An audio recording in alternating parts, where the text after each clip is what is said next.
Welcome back, my duelist friends. Casual Duelist here. It's Friday, which means another 3 times structure build. Now, yesterday we covered Yugi Moto, and the cool thing about Yugi was I believe that was the other deck that made it to finals during our singles.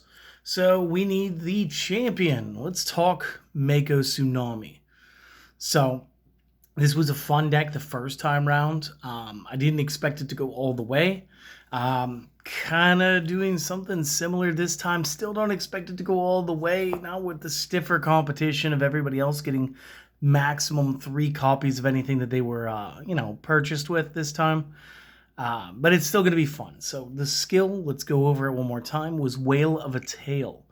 You flip this one over when you activate it. You get to discard a card from your hand to add either Fortress Whale or Fortress Whale Oath from deck to hand. And then, moving on, Fortress Whale monsters you control gain the following effect. So your opponent cannot target face-up water monsters you control with spell, trap, or effects. Well, spell, trap cards and their effects. So again, it does make it a little harder to take out the Fortress Whale, even though he's not that large of a boss monster. So that is cool.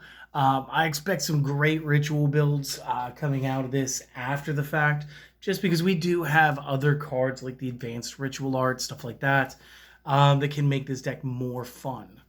But moving it forward, we have a great first printing.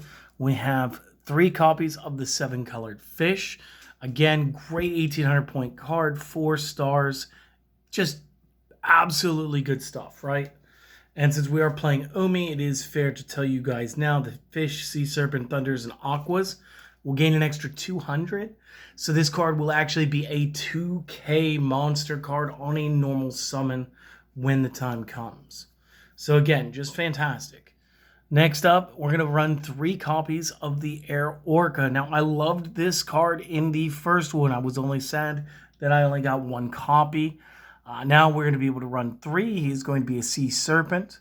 Once per turn, banish a Fish, Sea Serpent, or Aqua monster from hand. Target a face-up card the opponent controls. Destroy their card, then banish the Air Orca to your next standby phase. Starts off at 14, but again, since is Sea Serpent, does gain the quick 200 off of Umi. This will be a 1600 point card. Next up, it's very, very searchable through the skill. So just 1 copy of the Fortress Whale. I kind of want to let the rest of the deck be the load-bearing part of the duel. But I do want to be able to get the Fortress Whale if at all possible. And then the last monster we're going to use, 3 copies of the Piercing Moray. Now, not only is this thing an absolute sea goblin the way that it looks, the effect is also very nice as well. Once per turn, tribute 1 other Fish, Sea Serpent, or Aqua monster. This card gains 600 attack. Now, that sentence ends with a period, so that means it is not until the end of the turn. That is a permanent power bonus of 600 because he's a hungry little fish. So as long as we feed our fish, we are good.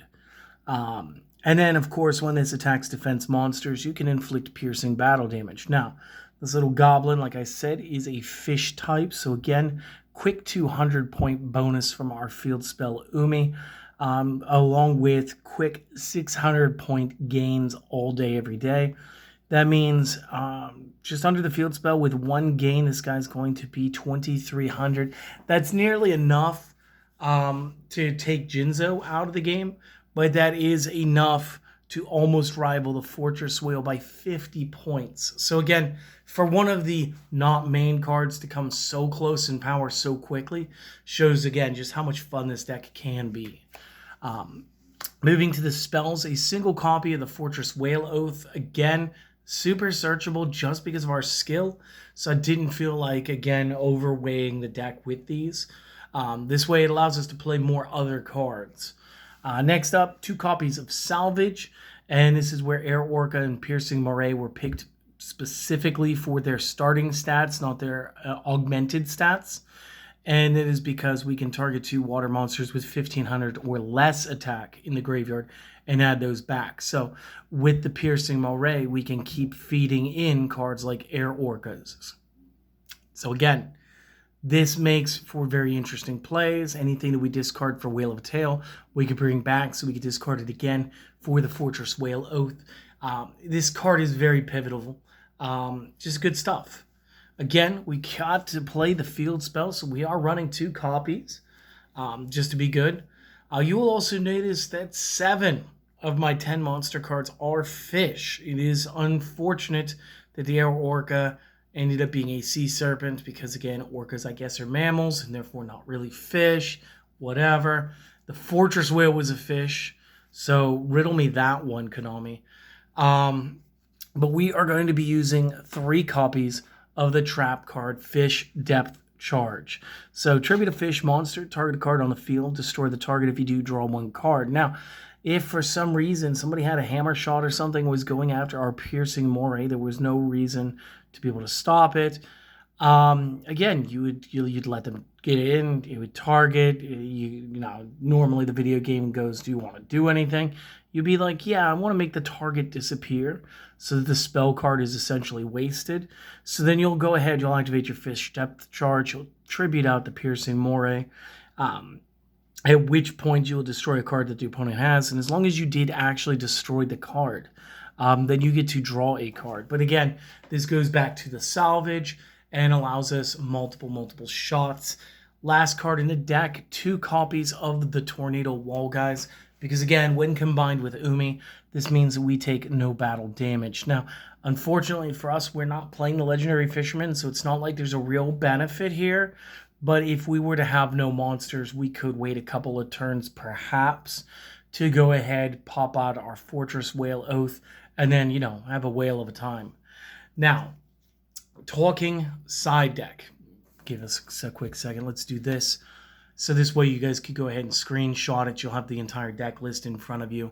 That's perfect. Okay, let's talk what you guys could do with the side deck. And I got smart. It only took, what, 4 videos for me to put these cards on my side of the table. So what else could you add in during games 2 and 3? Well, you guys could totally add in the Fly Fang. This would increase the amount of fish in your deck. This also inflicts battle damage, or piercing battle damage. If it inflicted battle damage to the opponent at the end of the standby phase, banish this until your next standby phase. Kind of weird how he sort of retreats. But again, he's a fish. Umi brings him up to a quick 18. That's not terrible. And if something is going to go wrong, we can launch him off with a depth charge. So Fly Fang, totally awesome. You guys could definitely put in an extra Fortress Whale and Oath. If you guys really wanted to do the Tornado Wall thing, you guys could totally use Maiden of the Aqua, put her in defense mode. This way she has as much longevity as possible. That would be fine.